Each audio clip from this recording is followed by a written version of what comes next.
มื่อทะเลาะกับแฟนทำยังไงไม่ให้รักพังเขาว่ากันว่าช่วงโปรโมชั่นของการคบกันก็อาจจะหวานมากหน่อยๆแต่พอนานไปความหวานก็อาจจะลดน้อยลงเป็นธรรมดาเรื่องไม่เข้าใจก็มีบ้างตามปกติของคนเป็นแฟนกันแต่เรื่องที่จะทะเลาะกันมากน้อยแค่ไหนขึ้นอยู่กับการใช้อารมณ์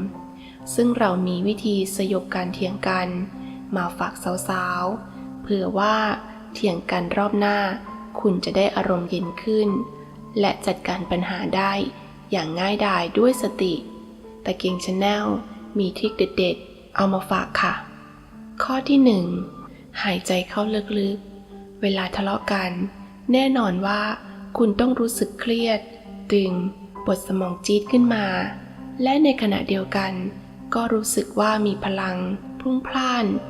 อยากจะระเบิดทุกอย่างที่อยู่ข้างหน้าไปให้หมดเมื่อรู้สึกว่าตัวเองของขึ้นแทนที่จะพุ่งออกไปทันทีลองตั้งสติเพื่อจะได้คิดไตร่ตรองมากขึ้นข้อที่ 2 ให้เวลาไม่จำเป็นว่าทุกการถกเถียงต้องจบด้วยข้อสรุปในทันทีทันใดลองเปลี่ยนเป็นต่างคนต่างถอยเพื่อจะได้เคลียร์ความรู้สึกโกรธให้ทุเลาลงแล้วตื่นเช้ามาค่อยคุยกันใหม่ข้อที่ 3 ฟังสิ่งที่เขาจะพูดต้องรู้จักรับฟังเรื่องที่เขาต้องการจะพูดออกมาอย่าเพิ่งตัดโอกาสไม่ให้อธิบายการที่คุณรับฟังอาจจะช่วยให้อะไรดีขึ้นได้เพราะอย่าลืมว่าเมื่อเราเปิดใจได้พูดจนสาแก่ใจแล้วเราจะรู้สึกอยากปล่อยให้อีกฝ่ายได้พูดบ้างพูดก่อนพูดหลังไม่สำคัญแต่พูดแล้วมีคนฟังนี่แหละได้ใจสุดข้อที่ 4 บอกสิ่งที่คุณต้องการให้คุณบอกความต้องการ